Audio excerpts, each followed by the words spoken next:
right, good morning, my lovely chemistry students. This is a short little video on 6.1, the mole. And this is the first in hopefully a series of videos I'll be making for the rest of the year in order to be able to help you guys out to learn some topics in case you missed class, or if you didn't get it the first time, or if you were sick, or if you had sports. I know a lot of us have been missing class due to sports. And so yeah, hopefully this will help. Something I've been wanting to do actually since the beginning of the year. I was asking for an overhead projector, but unfortunately it looks like they don't have one, or they said they did, but they don't, and it's okay. The tech guys and administration will have a lot of work to do, so not a worries. But yeah, you know, we made some innovation, right? I always tell you guys, try your best, right? And so we did the same thing.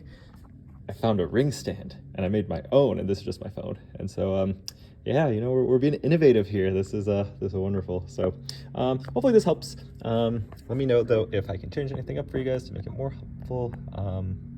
Yeah, I'm happy to do so. So with that being said, let's get into it. There are 3 topics that we went over in 6.1.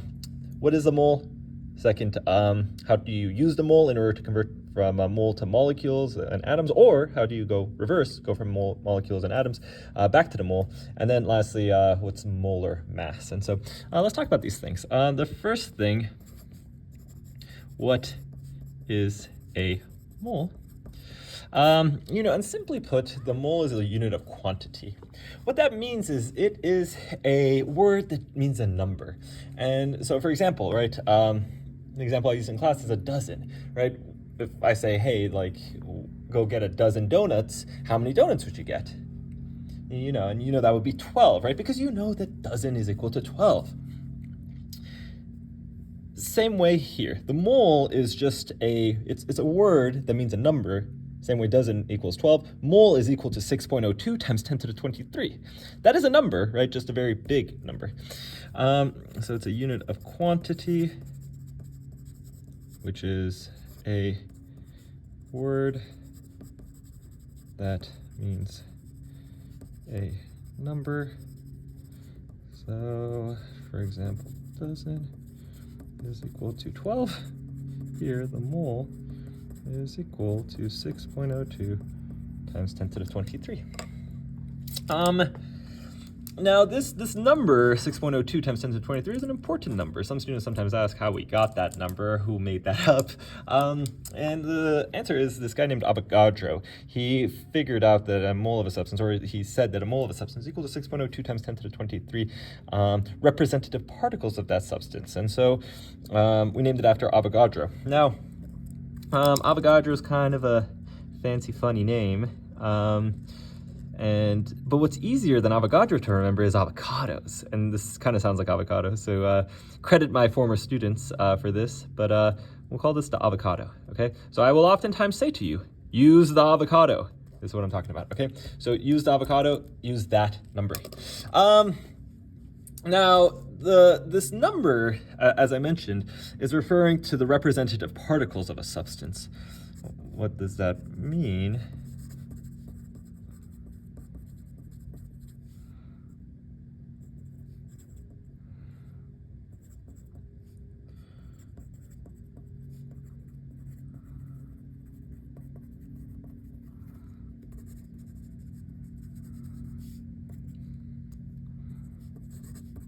So for example, you know, if we have aluminum, right?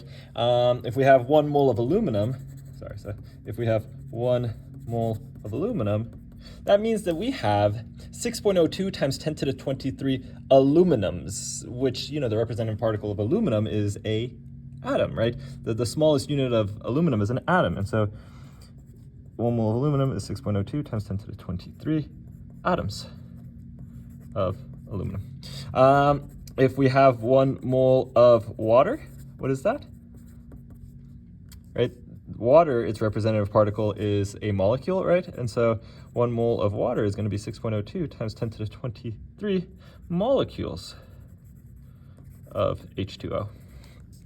Right? And so that's how we use the idea of a mole. It tells us how many representative particles of a substance we have. Now, actually, interestingly enough, if you ever take physics, you can use this also to represent photons of light, for example, right? Because if we talk about like a mole of light, what's a mole of light? That would be 6.02 times 10 to the 23 photons of light, because photons are what make up light, right? And so you can do some fun calculations in that if you probably take AP Physics C or something like, or college physics. But we're chemistry, and so we're just going to talk about matter and material things. And so, if I asked you, hey, you have 2 moles of aluminum, how many atoms of aluminum is that? How would you do that question? Well, you can think about it the same way that you would think of 2 dozen donuts, right? What's 2 dozen donuts? That would just be 2 times 12, right? A dozen is 12, 2 dozen is 2 times 12, and so that would be 24 donuts, right?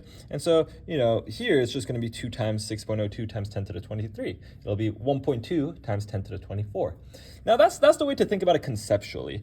But what I recommend is to use the method of dimensional analysis, because as you know, we're going to be building upon this in this unit. We're going to be building upon these ideas, and the dimensional analysis is by far the easiest way to do this. Now, you can do this however you'd like, and I respect you, and I think you guys are brilliant problem solvers. However, as your chemistry teacher who has worked with hundreds of chemistry students, try to do it this way. I would really recommend doing it this way because it'll help you in the long run, okay? And so try to follow along with me and try to follow my logic, really. Kind of walk with me, walk with my logic, right? So if you use dimensional analysis, remember, it's 3 steps. What do I have? What do I want to get to? How do I get there? So, right, this first step, what do you have here, right? We have 2 moles. So we can write that here on the far left-hand side. And then second step, right, what do you want to get to? You want to get to, right, it's asking you to get atoms of aluminum. And then step 3, how do I get there, right? What am I going to multiply by? You're going to want to multiply by something where we have moles of aluminum on bottom, and then we have atoms of aluminum on top, right, to get our answer. Now, if only we had some number that told us how many moles of aluminum, or how many atoms of aluminum are in a mole of aluminum. If only we had some number like that, right? It's a shame that we don't have a number like that, right? That tells us how many atoms of aluminum are in 1 mole of aluminum. Right? You're seeing it, right? It's this concept. It's this fact that 1 mole of aluminum is equal to 6.02 times 10 to the 23 atoms of aluminum that we can use now to plug in here to solve this equation. If you have 1 mole of aluminum, you're going to have 6.02 times 10 to the 23 atoms. Moles cancel, right? Because we have it on top and bottom, and you're left with just atoms.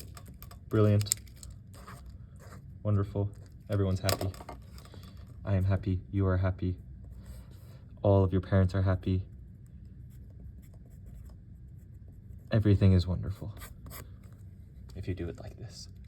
So there you have it. That's how you would do a mole to molecule problem. I'm sorry, that was the second thing that we went over. So sorry if you're kind of following along, right? That was the second topic. So that's how we go from moles to molecules / atoms. Now, technically though, you can also reverse it, right? I put a double-edged arrow.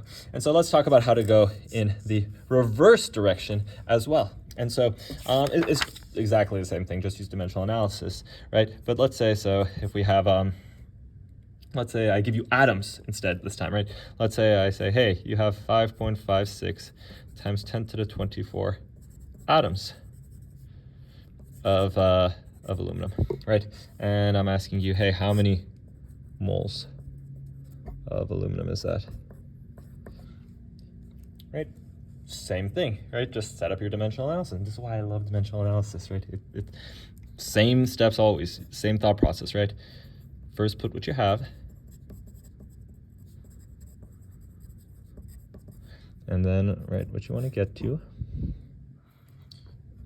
Sorry, the only problem with this is with this ring stand, it gets in my way. But we'll hopefully get even better in the future. But so atoms of aluminum, moles of aluminum. I need to put atoms on bottom and moles on top.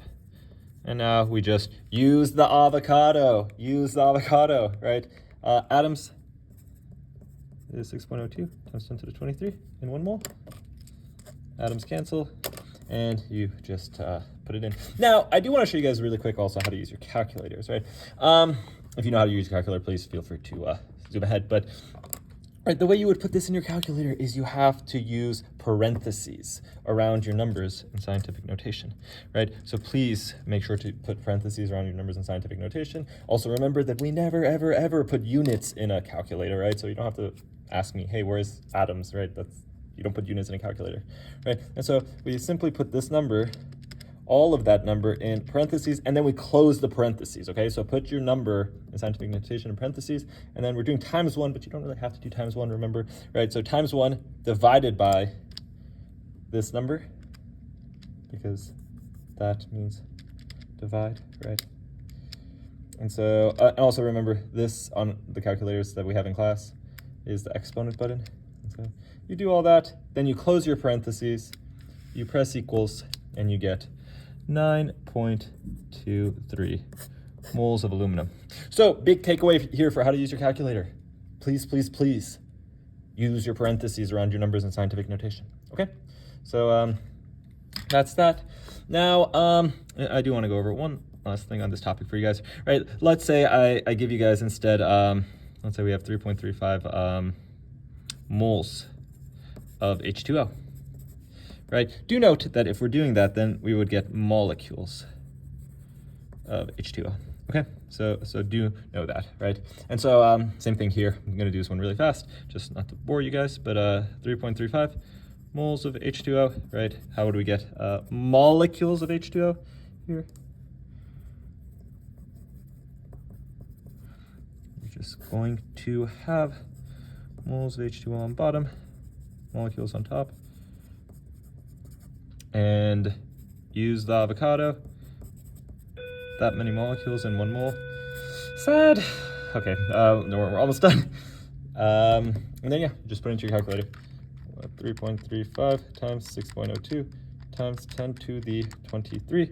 You'll get approximately 2.02 times 10 to the 24. Use your sig figs, but also it's okay if you don't. But please try.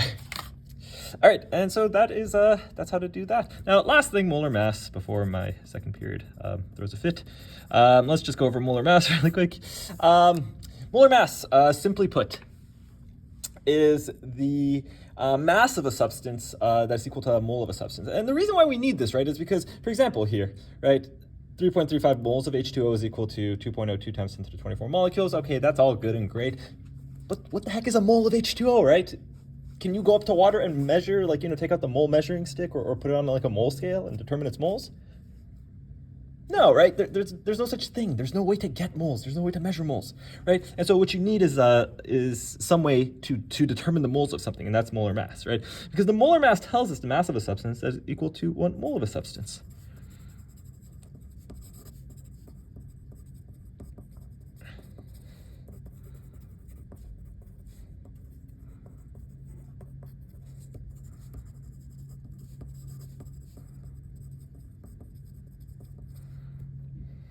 Okay, so for example, the molar mass of aluminum, what is that? The nice thing about molar mass is it's actually really easy to get. All you have to do is take a look at the periodic table, because molar mass is simply equal to atomic mass. And so here, you have aluminum. All you have to do is just take a look at this number here. 26.98 is equal to the molar mass of aluminum. And so aluminum's molar mass is equal to 26.98 grams of aluminum per every 1 mole of aluminum. So that's how you would do that. Now let's give you guys one more. We've been using water a lot, and so H2O's molar mass, what the heck would that be? Well, here we have 2 hydrogens, right, per every 1 oxygen. Oh no, the students are rebelling and rioting. It's okay, I still have 7 minutes. Not right now. Jeez. See, so now you guys know what goes through my head when students start knocking on the door. I promise you, I'm doing stuff. So you got 2 times 1.01, right? And I got that straight from here. And then you got 16. And so what we can do is just add this all together, and you will get 18.02 grams per mole. And that is the molar mass of H2O. And so that's how you do molar mass. I'll make another video for 6.2 and 6.3. I hope I'll help you guys out. Let me know, though, if this is helpful, because you know, I really want to do things that are helpful for you guys. I do think that the what do you call it? Self-study material, right? It has videos from like Khan Academy and the other YouTubers, which are much better than my videos. But I know that, you know, our class is kind of like personalized, right? And so maybe content for me would be helpful. So let me know if this is helpful, if I can do anything else to help you guys out. Yeah, let me know. All right, I'm coming. Okay, see you guys.